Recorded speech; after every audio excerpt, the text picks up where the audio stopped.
Assalamualaikum warahmatullahi wabarakatuh. Shalom, Om Swastiastu, Namo Buddhaya, Salam Kebajikan, Rahayu, Rahayu. Hai Sobat Muskitnas, kembali lagi bersama saya Olive di Ngopi, Ngobrol Pintar di Museum. Selamat pagi, selamat siang, selamat sore, selamat malam. Untuk Sobat Muskitnas yang menonton video ini, semoga Sobat Muskitnas selalu dalam keadaan sehat dan bahagia. Baik, bicara soal kebangkitan nasional, kali ini kita akan ngobrol nih tentang kebangkitan nasional.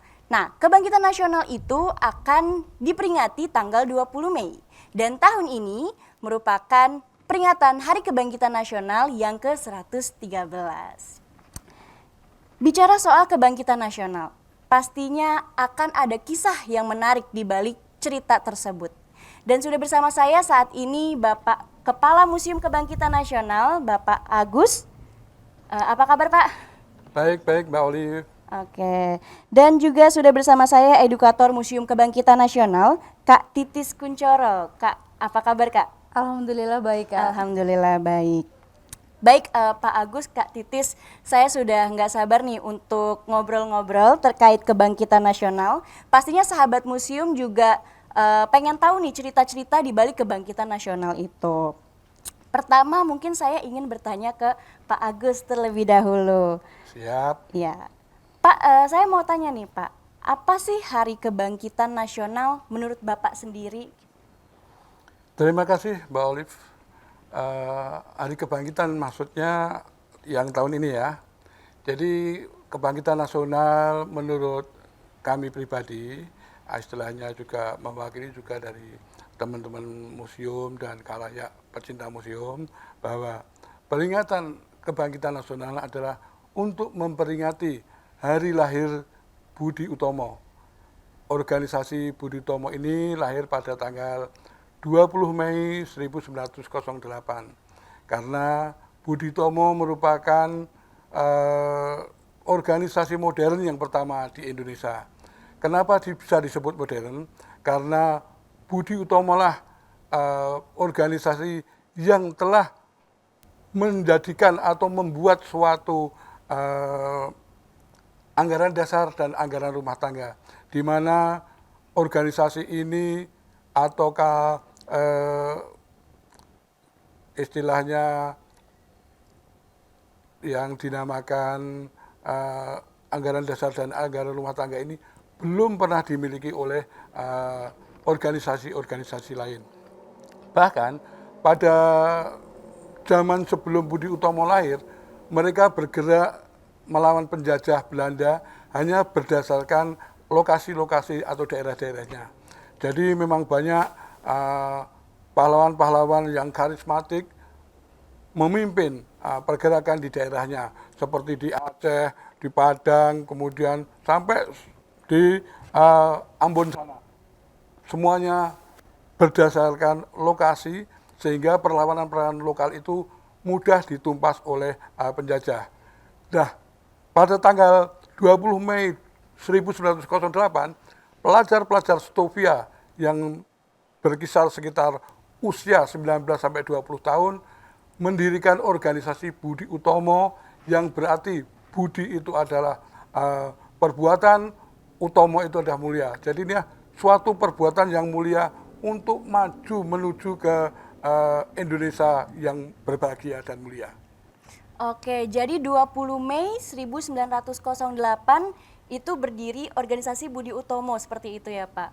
Betul. Oke Pak, kita kan sekarang ada di Museum Kebangkitan Nasional ya Pak. Yang saya ketahui juga ini merupakan gedung bekas Stovia ya Pak ya? Betul ya. Sekolah kedokteran. Ya, lalu Ya. apa nih hubungannya gedung bekas Stovia ini sampai akhirnya ini menjadi Museum Kebangkitan Nasional? Itu ceritanya seperti apa Pak? Oh iya, terima kasih. Bahwa Museum Kebangkitan Nasional dahulu memang gedungnya ini berupa sekolah ya, yaitu sekolah Stovia, School Tot Opleiding van Inlas Asten, sekolah kedokteran bagi Bumi Putra. Dan pada tahun 1908 di gedung ini didirikan organisasi Budi Utomo, terletak di kelas anatomi.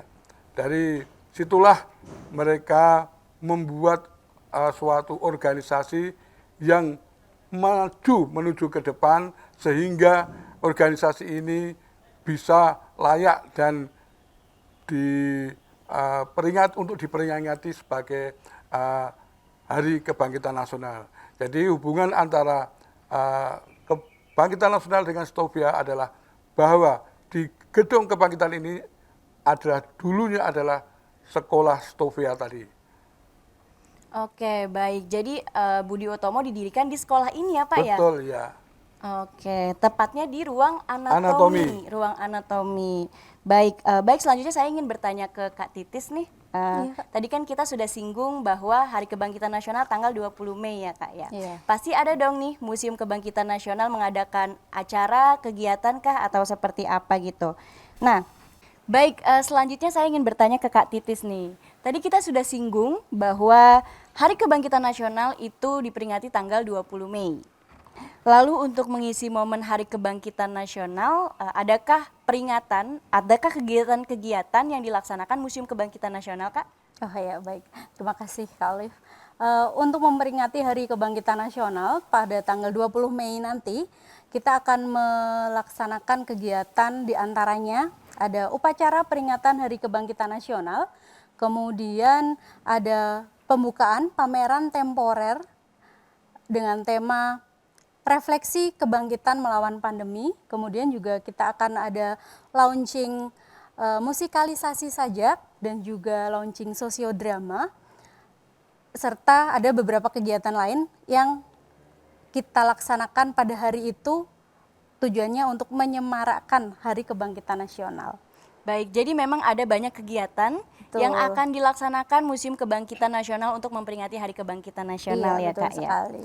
Tadi ada dibilang ada pameran, ada musikalisasi sajak, ada drama ya?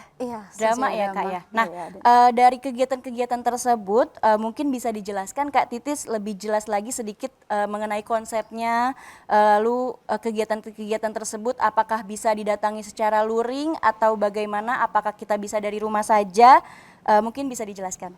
Iya, baik. Untuk kegiatan 20 Mei nanti peringatan Hari Kebangkitan Nasional, selain luring, kita juga akan menyiarkannya melalui platform media sosial Museum Kebangkitan Nasional. Kita akan upload juga ke YouTube. Jadi masyarakat bisa datang langsung untuk menikmati Hari Kebangkitan Nasional itu. Contohnya pameran temporer. Kita akan mengadakan secara luring tapi juga kita sajikan dalam bentuk daring. Jadi tidak hanya yang ada di museum, tapi untuk masyarakat yang tidak bisa datang ke museum bisa melihatnya melalui YouTube Museum Kebangkitan Nasional. Begitu juga dengan launching sosiodrama dan juga musikalisasi sajak. Jadi kita settingnya ada luring, ada daring gitu. Jadi tetap orang yang mau datang tetap bisa lihat, yang berhalangan hadir juga tetap bisa lihat gitu. Begitu juga dengan upacara peringatan Hari Kebangkitan Nasional. Jadi kalau sebelum-sebelumnya upacara peringatan Hari Kebangkitan Nasional itu kita laksanakan secara besar-besaran ya Mbak, di depan Museum Kebangkitan Nasional dengan peserta yang jumlahnya lumayan banyak, ada 650 orang. Untuk tahun ini karena kita masih dalam suasana pandemi, jadi pesertanya terbatas, hanya sekitar 100 orang. Jadi nanti kita mensiasatinya supaya masyarakat tetap bisa melihat proses upacara peringatannya, kita juga tampilkan secara daring begitu. Jadi upacaranya ada luring, ada daring. Oke, jadi mungkin untuk Sobat Muskitnas bisa dicatat nih tanggalnya 20 Mei. Nanti akan ada banyak kegiatan di Museum Kebangkitan Nasional. Betul. Jadi Sobat Muskitnas boleh datang ke sini ya Kak ya. Iya, betul. Untuk Sobat Muskitnas yang mungkin berhalangan hadir, nggak bisa datang ke sini, tapi jangan risau karena akan di-share ke YouTube Museum Kebangkitan Nasional dan juga sosial media. Instagram Muskitnas. Sekarang saya ingin balik lagi nih ke Pak Agus nih. Menurut Bapak sebagai Kepala Museum Kebangkitan Nasional, mengapa Muskitnas itu perlu untuk mengadakan Harkitnas ini? Urgensinya itu apa Pak kira-kira? Ya, terima kasih Mbak Olive. Ya, sebetulnya kegiatan-kegiatan Harkitnas ini selalu kita peringati untuk setiap tahunnya. Kenapa? Karena satu, bahwa jelas-jelas museum ingin mengenalkan keberadaan museum kita sendiri ya. Jadi kita mengenalkan museum tentang Museum Kebangkitan Nasional, jadi cerita sejarahnya sampai dengan menjadi museum. Kemudian yang kedua, kita ingin mensosialisasikan sejarah kebangkitan nasional kepada masyarakat umum, juga terutama pada generasi muda yaitu pelajar-pelajar, agar mereka tetap ingat tentang peristiwa Hari Kebangkitan Nasional. Jangan hanya ingat kepada Valentine Day atau hari-hari yang lain ya. Jadi contohlah hari sejarah kita, yaitu Hari Kebangkitan Nasional. Nah inilah persatuan dan kesatuan harus kita eratkan kembali anak-anak pada masa sekarang ini. Baik, jadi untuk mengingatkan kembali ya Pak, bahwa Betul, ya. Indonesia memiliki sejarah terkait kebangkitan nasional begitu. Yeah. Iya. Baik, tadi disinggung mengenai tema yaitu bangkit dari pandemi gitu Betul, ya. Kak. iya. Mungkin boleh diulang lagi tadi temanya? Temanya refleksi kebangkitan nasional melawan pandemi. Refleksi kebangkitan nasional melawan pandemi. Pandemi. Luar biasa. Saya ingin bertanya ke Kak Titis nih. Apa sih alasan mengangkat tema tersebut gitu? Atau adakah pesan yang ingin disampaikan ke masyarakat, ke Sobat Muskitnas dari Museum Kebangkitan Nasional? Boleh dijawab Kak. Iya. Kenapa kita mengangkat tema refleksi kebangkitan melawan pandemi? Karena kita ingin memberikan rasa optimisme kepada masyarakat Indonesia bahwa kita bisa kok bangkit dari pandemi ini, karena berkaca dari histori panjang zaman Hindia Belanda, wilayah Indonesia ini juga sudah pernah terkena wabah atau pandemi, dan pandemi itu juga berhasil diatasi oleh dokter-dokter lulusan Stovia begitu. Dan untuk sekarang mulai dari 2020 ini kita juga menghadapi pandemi. Bahkan secara global ya, seluruh dunia terkena pandemi. Nah, kita bisa kok bangkit dari pandemi ini dengan syarat ya kita harus bersama-sama. Tidak bisa hanya satu pihak saja, misalnya pemerintah saja atau tenaga kesehatan saja, tapi semuanya, pemerintah, tenaga kesehatan, masyarakat, dan kita sendiri juga harus satu suara bersama-sama bahwa ayo kita bisa kok ini melawan pandemi ini. Supaya apa? Supaya bangsa kita bisa cepat, atau negara Indonesia itu bisa cepat kayak Selandia Baru lah yang kemarin ngadain konser. Nah, siapa sih yang nggak pengen negaranya terbebas dari pandemi seperti itu? Dan tentu saja ini juga sebagai salah satu bentuk dari kami, Museum Kebangkitan Nasional, untuk memberikan informasi kepada masyarakat ya Kak, bahwa pandemi yang terjadi saat ini bukan pandemi yang pertama kali terjadi gitu. Jadi sudah pernah ada pandemi sebelumnya yang pernah terjadi, tapi bisa diatasi. Nah, pasti ini pandemi sekarang ini juga pasti bisa diatasi gitu. Hanya saja ya itu kerjasama antar semua pihak itu yang harus terjalin gitu. Oke, jadi memang tema Hari Kebangkitan Nasional tahun ini mengandung makna yang sangat mendalam. Betul, ya Kak ya. iya. Mungkin kalau penjajah mungkin kalau masyarakat Indonesia terdahulu, pahlawan-pahlawan kita bangkit dari penjajah. Betul, seperti iya. itu. Nah, kita nih tahun ini kita harus bangkit Bangkit dari dari pandemi pandemi, gitu, betul, seperti iya. itu. Oke Kak Titis, mungkin pertanyaan selanjutnya untuk Kak Titis, bagaimana sih Kak memaknai kebangkitan nasional di masa ini gitu Kak? Baik, untuk memaknai kebangkitan nasional pada tahun ini, 113 tahun kebangkitan nasional, pasti relate dengan kondisi sekarang ya. Kita harus optimis, kita bisa bangkit dari pandemi, kemudian kita bisa menjadi sebuah negara baru yang sukses juga, masuk dalam list daftar negara yang sukses melawan pandemi. Kemudian untuk secara pribadi, kebangkitan ini juga memberikan semangat tersendiri bahwa apa yang terjadi saat ini pasti bisa diatasi gitu. Jadi ya, tapi ya memang tidak mudah, tapi pasti bisa. Itu sih Kak. Oke, terima kasih Kak Titis. Oke, ya. Mungkin pertanyaan selanjutnya saya ingin mengajukan ke Pak Agus dan juga Kak Titis nih. Boleh. Bagaimanakah memaknai kebangkitan nasional di masa ini menurut Pak Agus dan Kak Titis? Mungkin boleh dari Pak Agus dulu. Oh ya, terima kasih Mbak ya. Jadi memaknai kebangkitan ya pada saat ini. Pertama, bahwa kita harus selalu ingat bahwa di kebangkitan itu adalah bangkitnya anak-anak muda, istilahnya untuk memajukan bangsanya ya. Dari kebangkitan berasal dari rasa bangkit. Bangkit itu adalah bangun dari keterpurukan, dari masa-masa yang pada zaman dahulu itu adalah masa-masa dijajah. Untuk itu pemuda-muda bangkit, bersatu, dan memajukan bangsanya. Kalau untuk sekarang, masa-masa sekarang ini, kita harus bangkit menuju keterpurukan dari adanya pandemi. Nah, pandemi itu sudah hampir lebih dari 1 tahun ya ini ya. Jadi itu karena apa? Karena banyak sekali juga bahwa masyarakat-masyarakat atau penduduk-penduduk kita masih kurang istilahnya kurang aware terhadap anjuran daripada pemerintah.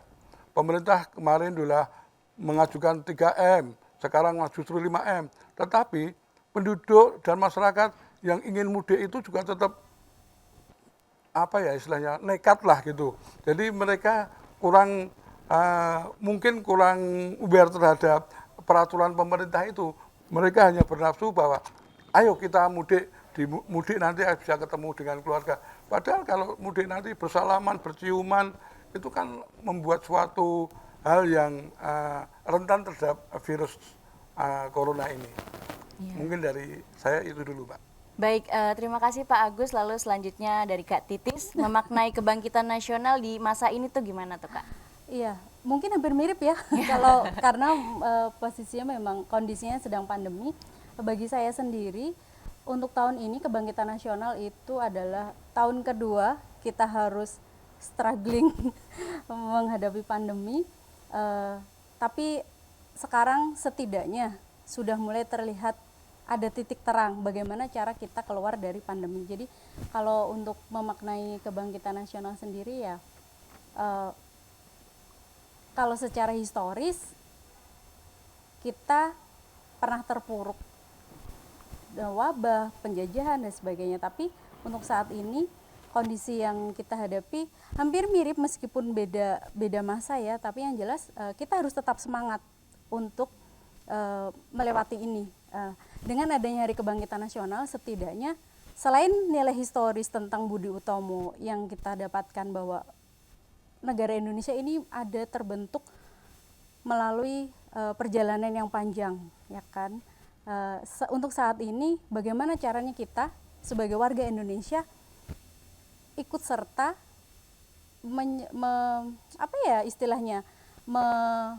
berpartisipasi untuk ya kita harus bangkit bersama-sama. Kita tidak boleh bergerak satu sendiri-sendiri karena tidak akan pernah selesai. Pandemi itu kalau hanya petugas kesehatan yang jalan atau pemerintah yang jalan, harus semuanya masyarakat, pemerintah, petugas kesehatan, kita sendiri pribadi juga harus mendukung dan satu suara supaya kita bisa terlepas dari pandemi. Kita harus bangkit, kita harus melawan pandemi ini dengan cara apa? Ya, patuhi peraturan pemerintah, kita patuhi anjuran prokes, kemudian kita terapkan hidup PHBS, jaga jarak 5M, ya itu basicnya sekarang ya kan, sembari kita menata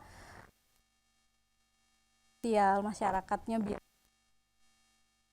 Kalau dari saya itu, jadi memang harus bangkit sama-sama, nggak bisa satu-satu atau sendiri-sendiri gitu. Ya, betul sekali. Poinnya bangkit bersama-sama ya Kak? Betul. Wah, seru banget nih Sobat Muskitnas. Kita sudah ngobrol-ngobrol terkait kebangkitan nasional, Hari Kebangkitan Nasional. Bagaimana ceritanya tadi Sekolah Stovia ini jadi tempat awal mula kebangkitan nasional ya Pak Agus ya. Betul. Lalu juga kita bahas sejarahnya bagaimana, sejarah singkatnya, dan juga kita bahas tadi bagaimana sih peringatan Hari Kebangkitan Nasional di Museum Kebangkitan Nasional ini. Baik, mungkin sebelum kita mengakhiri dari Pak Agus atau Kak Titis, mungkin ada pesan yang ingin disampaikan untuk Sobat Muskitnas. Mungkin dari Pak Agus dulu boleh nih. Ya, jangan lupa juga bahwa di Stovia ini banyak menghasilkan tokoh-tokoh muda. Yang dulunya muda, sekarang menjadi tua, tetapi benar-benar berkomitmen untuk memajukan bangsanya. Termasuk juga walaupun Dr. Wahidin kesini hanya membuat suatu ceramah, namun ceramah itu memicu adanya terbentuknya organisasi tersebut.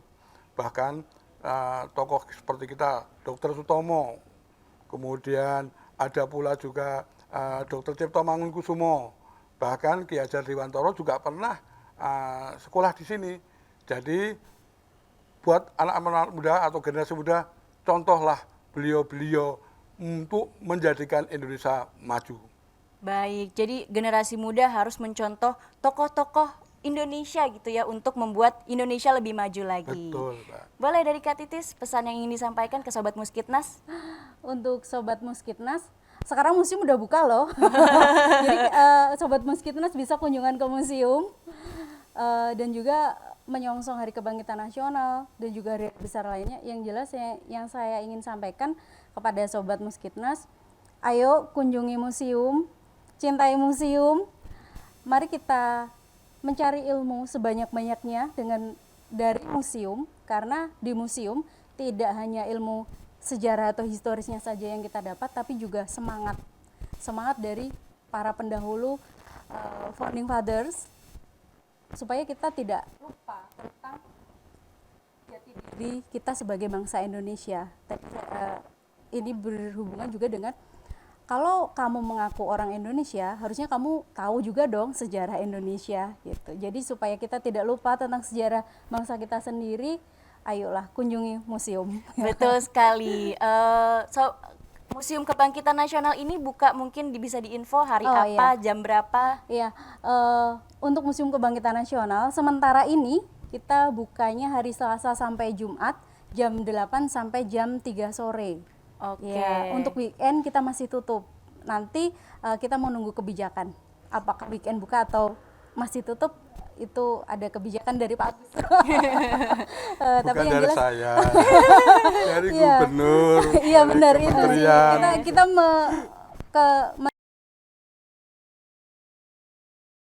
berada di wilayah Pemda DKI, Pemprov DKI kan. Jadi kita masih tetap sesuai dengan anjuran seperti apa. Jadi yang jelas kita udah buka kok Selasa sampai Jumat jam 8 sampai jam 3 sore. Jadi bisa berkunjung ke museum pada hari itu. Oke, sahabat Muskitnas nih yang kangen ke Muskitnas bisa banget berkunjung di hari Selasa sampai Jumat jam 8 sampai jam 3 sore. Oke, terima kasih Pak Agus, Kak Titi sudah memberikan pengetahuan kepada kita terkait Hari Kebangkitan Nasional dan kita bisa mengintip seperti apa sih peringatan Hari Kebangkitan Nasional di Museum Kebangkitan Nasional. Sebelum kita menutup ngobrol pintar kita pada kali ini, akan ada giveaway. Saya akan sedikit bacakan rules-nya. Yang pertama, jadi Sobat Muskitnas bisa follow Instagram Museum Kebangkitan Nasional @muskitnasofficial. Yang kedua, subscribe YouTube Muskitnas. Yang ketiga, posting screenshot podcast di YouTube Museum Kebangkitan Nasional episode kali ini di story Instagram kamu. Lalu tag Instagram @muskitnasofficial dan mention 3 teman kamu. Gampang banget caranya buat ikutan giveaway ini gitu. Boleh Sobat Muskitnas yang belum subscribe channel YouTube Museum Kebangkitan Nasional di subscribe. Jangan lupa like video ini dan share ke Sobat Muskitnas lainnya. Oke Sobat Muskitnas, terima kasih sudah menyaksikan ngopi kali ini. Ngobrol pintar di museum hari ini terkait Hari Kebangkitan Nasional. Sampai ketemu di episode podcast berikutnya. Saya Olive, pamit undur diri. Salam museum, museum di hatiku.